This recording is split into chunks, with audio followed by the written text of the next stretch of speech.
জাতীয় ক্রীড়া দিবস উপলক্ষে খেলো ইন্ডিয়ার মাধ্যমে ছাত্রছাত্রীদের খেলাধুলায় উৎসাহিত করার বার্তা দেওয়া হলো আগরতলায়। তুলসীবতী বালিকা বিদ্যালয়ে আয়োজিত অনুষ্ঠানে প্রধানমন্ত্রীর বক্তব্য শোনানো হয় পড়ুয়াদের, পাশাপাশি সম্বর্ধিত করা হয় ক্রীড়া ক্ষেত্রে সফল ছাত্রীদের।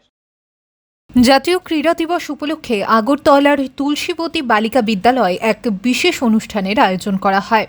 খেলো ইন্ডিয়ার মাধ্যমে পড়াশুনোর পাশাপাশি খেলাধুলোয় ছাত্রছাত্রীদের উৎসাহিত করার বার্তা দেওয়া হয়। অনুষ্ঠানে প্রধানমন্ত্রী নরেন্দ্র মোদীর বক্তব্য মনোযোগ দিয়ে শোনে ছাত্রছাত্রীরা। জাতীয় স্তরে সাফল্য অর্জনকারী বিদ্যালয়ের ছাত্রীদের সংবর্ধনা দেওয়া হয়। প্রধান শিক্ষিকা কুহেলি দেব বর্মা বলেন, খেলো ইন্ডিয়া ছেলে মেয়েদের কাছে নতুন দিশা দেখাচ্ছে। নেশামুক্ত ভারত গড়তেও খেলাধুলোর যথেষ্ট গুরুত্ব রয়েছে বলে জানান তিনি।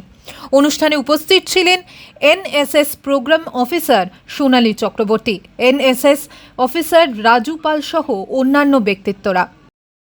ছেলেমেয়েরা আগামী দিনে খেলাধুলায় উৎসাহিত এবং অনুপ্রাণিত হবে এবং বিকশিত ভারত গড়ার লক্ষ্যে এই অনুষ্ঠান অত্যন্ত দরকার এবং আগামী দিনে ছেলেমেয়েরা সামনের দিকে এগিয়ে যাবে এবং উৎসাহিত হবে খেলাধুলায় এবং খেলাধুলায় অংশগ্রহণের মাধ্যমে নেশামুক্ত ভারত গড়ার আহ্বান জানিয়েছেন প্রধানমন্ত্রী নরেন্দ্র মোদীজি।